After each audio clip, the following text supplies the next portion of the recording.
السلام علیکم، میرے چینل کو سبسکرائب اور لائک کیجیے۔ اس ناول کی اگلی قسط 2 دن بعد آیا کرے گی۔ تم جو ہے زندگی میں قسط نمبر 20۔ امثال میں کہتی ہوں منہ بند کر کے نیچے آ جا، تو آج زارا نیچے اترنے میں تیری ٹانگیں توڑتی ہوں۔ بی جان نے مصنوعی غصے سے کہا، یار دادو یہ نہ کرنا، اگر میری ٹانگیں توڑ دیں گی تو مجھے بیانے کون آئے گا؟ لوگ کہیں گے ٹوٹی ٹانگوں والی لڑکی ہمیں نہیں چاہیے۔ ساری زندگی کماری بیٹھی آپ کے سینے پر ہی مونگ ڈلنی ہے میں نے، اور آپ کی چوکھٹ پر ہی مروں گی۔ امثال نے دہائی دی، ہائے اللہ نہ کرے میری بچی مرے تمہارے دشمن، اللہ میری عمر بھی تمہیں لگا دے۔ بی جان نے دہل کر کہا، رہنے دے دادو، یہ دعا نہ دیں، کیا پتہ آپ کا آج آخری دن ہو اور میں ایویں ہی ساتھ فری میں ٹنگی جاؤں۔ امثال کی بات سن کر بی جان کا منہ کھلا تھا۔ منہ تو دیوار کے پار کھڑی سریا شاہ، ان کی بہنوں اور پوتیوں کا بھی کھلا تھا۔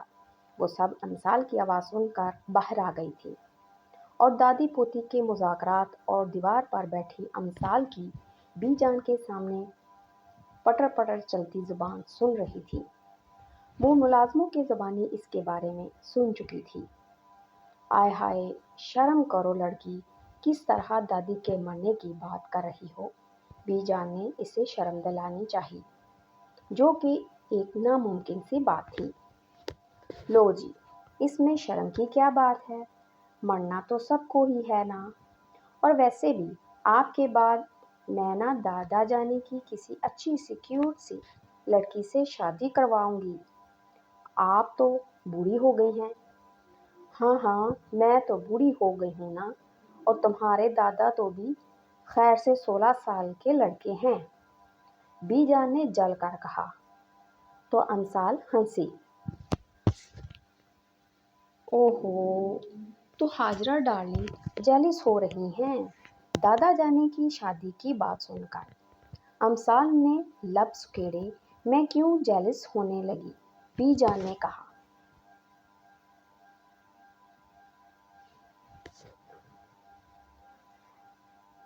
دادو آپ کو انگلش آتی ہے؟ پتر میں نے 12 جماعتیں پڑھی ہوئی ہیں، بی جان نے کہا۔ تو امثال کی آنکھیں پھیلی، نہ کریں دادو، یار کیوں میرے گھٹنوں کو ہارٹ اٹیک دلوانا ہے۔ لو میں سچ کہہ رہی ہوں۔ اپنے خاندان کی پہلی لڑکی تھی جس نے 12 جماعتیں پاس کی تھی، بی جان نے فخر سے کہا۔ واہ دادو، پھر تو آپ پڑھی لکھی شاہ بیوی ہوئی نا۔ اچھا دادو ایک بات تو بتائیں، آپ لوگ شاہ ہیں نا، تو پھر آپ لوگوں کو دم وغیرہ نہیں کرتے؟ میرا مطلب ہے کہ تعویذ وغیرہ۔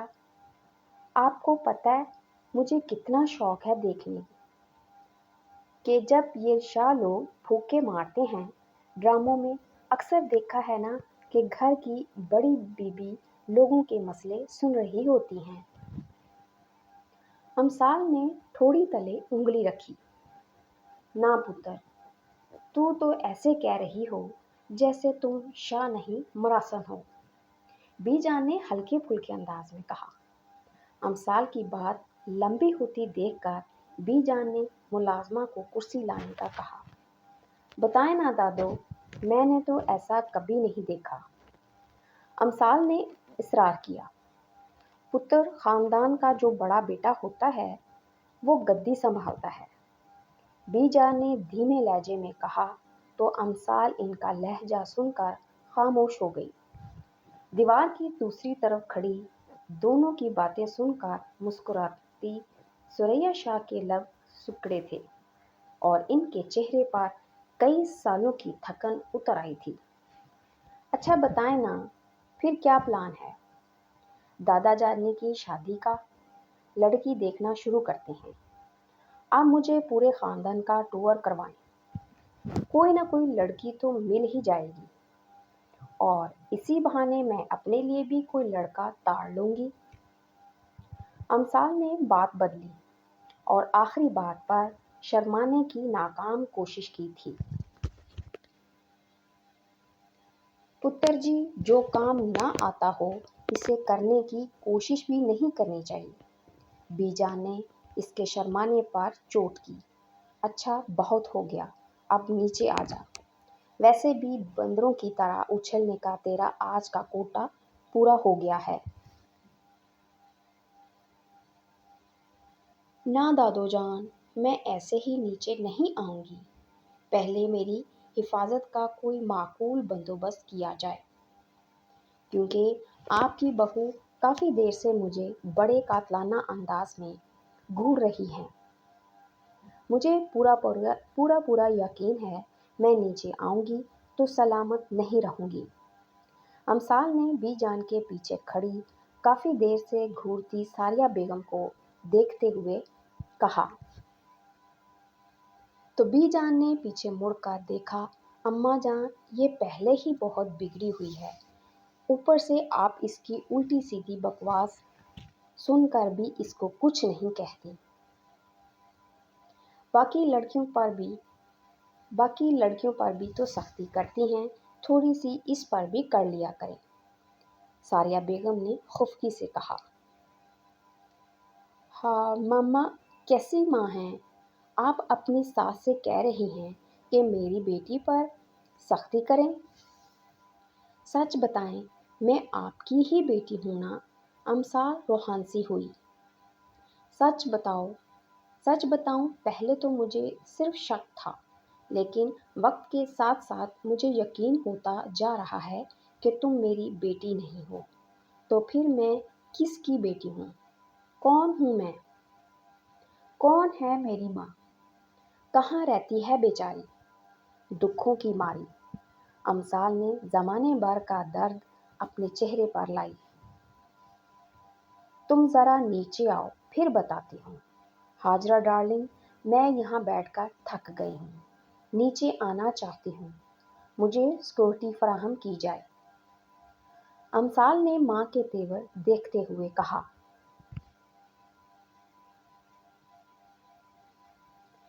جا ساریہ جا کے کوئی کام دھندا کر، ایسا کر ہم دونوں کے لیے کچھ کھانے کو لے آ۔ تو کیا ہم دادی پوتری کے سر پر کھڑی ہے؟ بی جان نے کہا تو ساریہ پیر پٹکتی اندر کی طرف بڑھی۔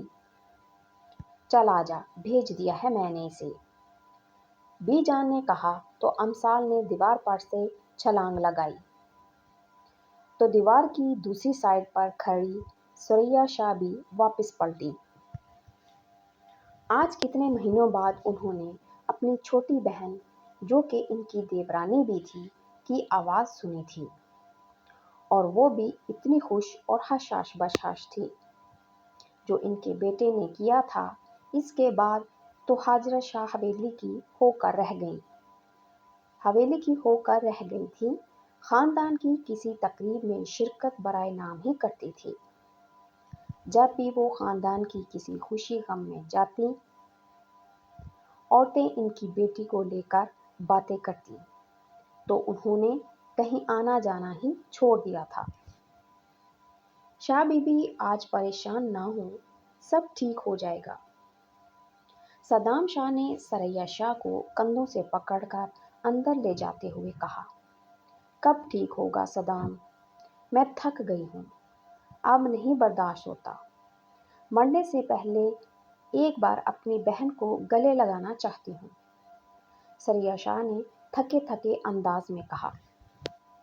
اللہ نہ کرے شاہ بی بی آپ کو کچھ ہو، ویسے بھی اس صورت میں آپ نے امثال کا پلان تو سن ہی لیا ہے، صدام شاہ نے ہنستے ہوئے کہا تو وہ بھی ہنس دی۔ کتنی شرارتی ہے نا یہ لڑکی، ہاجرہ کیسے لاڈ اٹھا رہی تھی، اور اٹھائے بھی کیوں، ماشاءاللہ سے سونی بھی تو بہت ہے، حویلی میں رونق لگائے رکھتی ہوگی۔ ثریا شاہ نے دیوار کی طرف دیکھتے ہوئے مسکرا کر کہا، تو صدام شاہ بھی مسکرا دیا۔ رمل عائشہ کھانا کہاں تک پہنچا ہے؟ مہمان آنے والے ہیں، خدیجہ بیگم نے کچن میں آ کر کہا۔ سالن بن چکا ہے، رمل کباب بنا رہی ہے، اور میں چاول بنانے لگی ہوں، آدھے گھنٹے میں ہو جائے گا۔ عائشہ نے کہا، تم کیا کر رہی ہو سلے؟ انہوں نے سلے کی طرف مڑتے ہوئے کہا، جو فرش پر آلتی پالتی مارے بیٹھی زور و شور سے چاول چن رہی تھی۔ کچھ نہیں دیجیے خالہ، ان لوگوں کی ہیلپ کر رہی تھی، کب سے کہہ رہی ہیں کہ ہماری ہیلپ کر دو۔ سلے، ہم سے نہیں ہو رہا ہے۔ بہت سر کھپاتی ہے، تب جا کر کچھ سمجھ آتا ہے ان کو۔ میں نہ ہوتی تو پتہ نہیں ان کا کیا ہوتا۔ نہایت ہی کوئی کمی اور پھوڑ لڑکیاں ہیں۔ امثال نے چاول چنتے ہوئے مصروف انداز میں کہا تو تینوں نے مسکراہٹ دبائی۔ ہاں بیٹا، میں جانتی ہوں کس کام کی نہیں ہیں یہ۔ ایک تم ہی تو اس گھر میں سمجھدار لوگ مثال دیتے ہیں۔ ماشاء اللہ سے بڑے چرچے ہیں تمہارے۔ دور دور سے لوگ آتے ہیں تمہاری سلیقہ شعاری دیکھنے۔ کچن میں داخل ہوتی ساریہ بیگم نے کہا،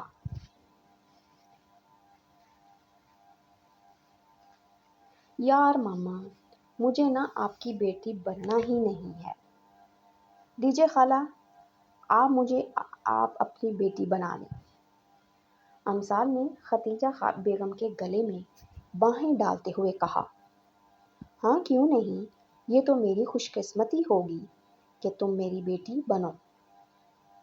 ختیجہ بیگم نے اسے پیار کرتے ہوئے کہا، دیکھا ماما، آپ کو میری قدر ہی نہیں ہے۔ ان کی بات کا مطلب سمجھے بغیر ہی وہ ان کے ساتھ لگی پھولے نہ سما رہی تھی۔ تو وہ چاروں ہنس دیں۔ کتنی کیوٹ ہو تم۔ عائشہ نے ہنستے ہوئے اس کے گال کھینچے۔ اور سناؤ فوزیہ، کیا چل رہا ہے آج کل؟ فوزیہ بیگم کے بھائی نے پوچھا۔ کچھ خاص نہیں بھائی صاحب، بس وہی روٹین۔ فوزیہ بیگم نے کہا تو انہوں نے سر ہلا دیا۔ بیٹا، آپ کیا کرتی ہیں؟ فوزیہ بیگم کے بھائی نے کہا، میں BBA کی اسٹوڈنٹ ہوں انکل۔ امثال نے شائستگی کے سارے ریکارڈ توڑتے ہوئے نظریں جھکا کر کہا۔ ساریہ بیگم تو اس کے انداز پر اش اش کر اٹھی تھی اور دل میں خدا کا شکر ادا کر رہی تھی کہ وہ انسانوں کی طرح بیہیو کر رہی تھی۔ اچھا ماشاء اللہ، اس کے بعد کیا کرنے کا ارادہ ہے؟ انہوں نے مسکراتے ہوئے پوچھا۔ بس انکل، اسٹڈی کمپلیٹ کرنے کے بعد بزنس کی دنیا میں تہلکہ مچانے کا ارادہ ہے۔ امثال نے جوش میں آتے ہوئے کہا، گڑیا، وہ تو تم نہ بھی بتاؤ تو ہمیں پتہ ہے۔ تم لوگوں کے بزنس ورلڈ میں قدم رکھتے ہی ایک نہ تھمنے والا طوفان آئے گا۔ ناقابل فراموش قسم کے واقعات رونما ہونے شروع ہو جائیں گے۔ لوگ صدیوں یاد رکھیں گے کہ بزنس کی دنیا میں کوئی آیا تھا۔ دریاب نے ہنستے ہوئے کہا، بس کبھی غرور نہیں کیا۔ امثال نے فرضی کالر جھاڑے کہ کیسی جا رہی ہے آپ کی اسٹڈی؟ فوزیہ بیگم کے بھانجے عدنان شاہ نے پوچھا۔ جی بہت اچھی، امثال نے مختصر جواب دیا۔ وہ کافی دیر سے اس کی نظریں اپنے اوپر محسوس کر رہی تھی۔ بزنس لائن میں کس طرف آنے کا ارادہ ہے؟ Restaurant business.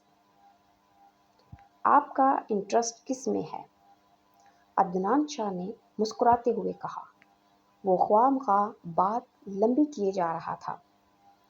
کافی دیر سے تمیز کا مظاہرہ کرتی امثال کے صبر نے جواب دیا، اسلحہ، ہیومن اور ڈرگ اسمگلنگ میں ہے۔ آپ کو پتہ ہے، مجھے اسلحہ، منشیات اور لوگوں کو اغوا کر کے دوسرے ممالک میں اسمگل کرنے کا بہت شوق ہے۔ شروع میں اسمگلنگ تک محدود رہنے کا ارادہ ہے، پھر آہستہ آہستہ کاروبار کو فروغ دیتے ہوئے اغوا برائے تاوان، ڈکیتی کی وارداتیں اور بھتہ خوری کو بھی شامل کر لیں گے۔ امثال نے دانت پیسے۔ سلے تمہیں شہری بلا رہا ہے، اٹھ جاؤ، بھائی کی بات سنو۔ ساریہ بیگم جو سکون سے بیٹھی تھی، امثال کو پٹری سے اترتا دیکھ کر اسے وہاں سے اٹھانا چاہا۔ نہیں ماما، مجھے تو کوئی آواز نہیں آئی۔ امثال نے نفی میں سر ہلایا۔ یہ لڑکی آج پٹے گی میرے ہاتھوں۔ ساریہ بیگم نے گلاس پٹکا۔ کیا ہوا خالہ، کس کی بات کر رہی ہیں؟ عائشہ نے پوچھا۔ ایک ہی میری جان کا روگ، ساریہ بیگم نے بڑبڑائی۔ امثال کی بات کر رہی ہیں، اور کون ہو سکتا ہے؟ کیوں، کیا کر دیا ہے اس نے؟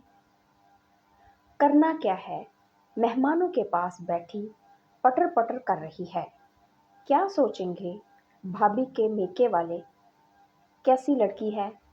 او ہو خالہ، کچھ نہیں کرتی وہ، آپ پریشان نہ ہوں، آپ بھی تو ہر وقت اس کو ٹوکتی رہتی ہیں۔ ایک تو مجھے سمجھ نہیں آتی کہ یہ ہر بندہ اس کی حمایت میں کیوں کھڑا ہو جاتا ہے۔ وہ پہلے ہی بہت بگڑی ہوئی تھی، رہتی کسر یہاں آ کر پوری ہو گئی ہے۔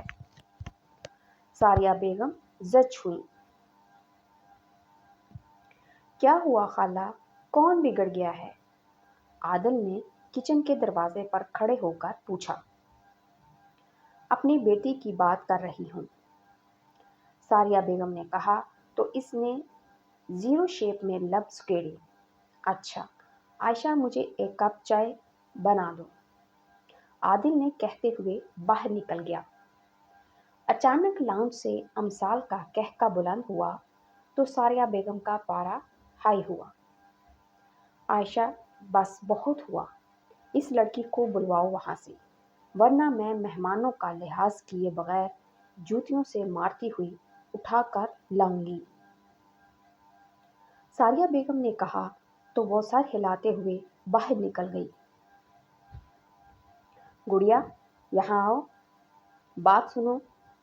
عائشہ نے لاؤنج کے دروازے پر کھڑے ہو کر امثال کو آواز دی تو وہ اٹھ کر باہر آئی۔ جی آپو، کہیں کوئی کام تھا؟ اس سے پہلے وہ بات پوری کرتی، ساریہ بیگم نے اسے بازو سے پکڑا اور تقریباً کھینچتے ہوئے لے جا کر اسٹڈی میں بیٹھے شہریار کے پاس بٹھا کر، پکڑو اسے، یہ اب یہاں سے ہلنی نہیں چاہیے، ورنہ میں بتا رہی ہوں شہری بہت بری طرح سے پیش آؤں گی، ساریہ بیگم نے وارن کیا۔ کیا مما، اب کیا کر دیا ہے میں نے؟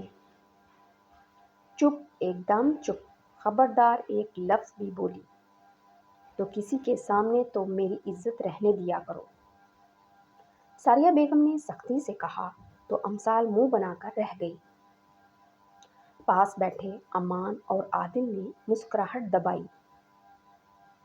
اچھا ماما، کچھ نہیں کریں گی، آپ جائیں، یہ میرے پاس بیٹھی ہے۔ ماما، میرا موبائل تو بھجوا دیجیے گا، میں یہاں بیٹھے بیٹھے بور ہو جاؤں گی، امثال نے کہا۔ مجال تھی جو کسی بھی بات کی پرواہ کرتی یا سنجیدہ لیتی، وہ اسے گھورتے ہوئے باہر نکل گئیں۔ شہریار چونکہ امان اور زریاب سے کام کے حوالے سے ڈسکس کر رہا تھا تو اس نے اسے ڈسٹرب کرنا مناسب نہیں سمجھا، تو وہ وہیں گھٹنوں پر کونیاں رکھ کر گالوں پر ہتھیلیاں ٹکائے خاموشی سے بیٹھ گئی۔ یہ لڑکی اس طرح خاموشی سے بیٹھی اور بھی کیوٹ لگتی ہے، عادل نے اسے دیکھتے ہوئے سوچا۔ اسی طرح بیٹھے جب اسے آدھا گھنٹہ گزر گیا تو شہریار کی نظر اس پر پڑی تو مسکرا دیا۔ اچھا زریاب بھائی، باقی کا ہم بعد میں کر لیں گے، شہریار نے لیپ ٹاپ آف کرتے ہوئے کہا تو اس نے سر ہلا دیا۔ میرا سونا بور ہو رہا ہے، شہریار نے امسال کی طرف مڑا تو اس نے سر ہلا دیا۔ شہر چلیں؟ وہاں جا کر کیا کریں گے؟ امسال نے منہ بنایا۔ اچھا پھر؟ مجھے نہیں کچھ نیا کرنا ہے۔ اچھا مثلاً کیا کرنا ہے؟ شہریار نے اس کے انداز پر مسکرایا۔ کافی دن ہو گئے ہیں بائیک ریس نہیں لگائی۔ امسال نے آنکھیں گھمائیں۔ بالکل بھی نہیں، پچھلی دفعہ بھی بازل کو چوٹ لگی تھی۔ شہریار نے کہا تو امسال کا منہ اور آنکھیں کھلی تھی۔ آپ کو کیسے پتا؟ امسال نے حیرانگی سے پوچھا۔ مجھے سب پتا ہوتا ہے کہ میرے بگڑے شہزادے کب کہاں اور کس سلسلے میں موجود ہیں۔ شہریار نے اس کی پونی اتار کر بال سیٹ کر کے دوبارہ لگائی۔ ہاں بھائی، آپ ہماری جاسوسی کرتے ہیں، نظر رکھتے ہیں ہم پر، امسال نے آنکھیں پھیلاتے ہوئے کہا۔